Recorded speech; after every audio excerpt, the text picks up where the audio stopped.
கொதிக்கிற தண்ணி இருந்தால் போதும், உடனடி ரசம் ரெடி.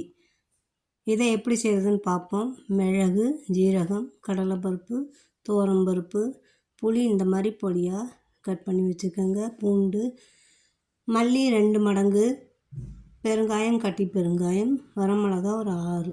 இதை மட்டும் தனித்தனியாக நீங்கள் வாணலியில் நல்லா வறுத்து வச்சுக்கலாம். பருப்பு மட்டும் சும்மா சூடு வந்தாலே போதும், அந்தளவு வறுத்தாலே போதும். துவரம்பருப்பும் கடலைப்பருப்பும் மல்லி இது மட்டும் சூடு வர அளவுக்கு வறுத்தாலே போதும். மற்றதெல்லாம் கொஞ்சம் சிவக்க வறுத்துக்கலாம். இப்போ பாருங்கள், இந்த மாதிரி இந்த 3மே வறுபட்டு முடிஞ்சதுக்கப்புறம் இதோட இப்போது பொடியாக கட் பண்ணி வச்சுருக்க புளி, அதுக்கப்புறம் பெருங்காயம், அதுக்கப்புறம் மிளகு, ஜீரகம் இதெல்லாம் கொஞ்சம் நல்லா வறுபடணும்.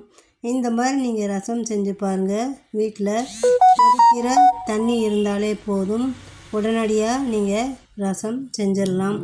ரசம் செய்கிறது பெரிய வேலை அப்படின்னு நினச்சிக்கிட்டு இருந்தால், ஒரு நாள் மட்டும் இந்த மாதிரி சிரமப்பட்டு நீங்கள் இந்த பொடியை நீங்கள் செஞ்சு வச்சிட்டிங்கன்னா, ரசம் செய்யும் போதுமெல்லாம் உங்களுக்கு வெறும் கொதிக்கிற தண்ணி வேணும்னா நீங்கள் தக்காளி, மல்லி இதெல்லாம் நீங்கள் சேர்த்துக்கோங்க. அதுவும் வேண்டாம்னா வெறும் கொதிக்கிற தண்ணியும் உப்பும் சேர்த்தா போதும்.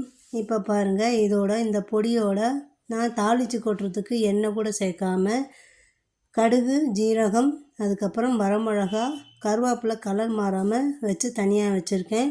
இப்போது இந்த பொடியெல்லாம் ஃபஸ்ட்டு புளி, மிளகு, ஜீரகம், பூண்டு இதை மட்டும் ஒரு பல்ஸ் மோடில் நீங்கள் அடிச்சுட்டு, அதுக்கப்புறம் எல்லா பருப்புகளையும் சேர்த்து நீங்கள் இந்த மாதிரி கொரகொரப்பாக பொடிச்சு வச்சுட்டு இதோட மஞ்சத்தூள், அதுக்கப்புறம் தாளிக்கிறதுக்காக நாங்கள் வறுத்து வச்ச அந்த கடுகு, ஜீரகம், கருவேப்பிலை கலர் மாறாமல் எப்படி அழகாக பார்க்குறதுக்கு ரம்மியமாக இருக்குது பாருங்கள்.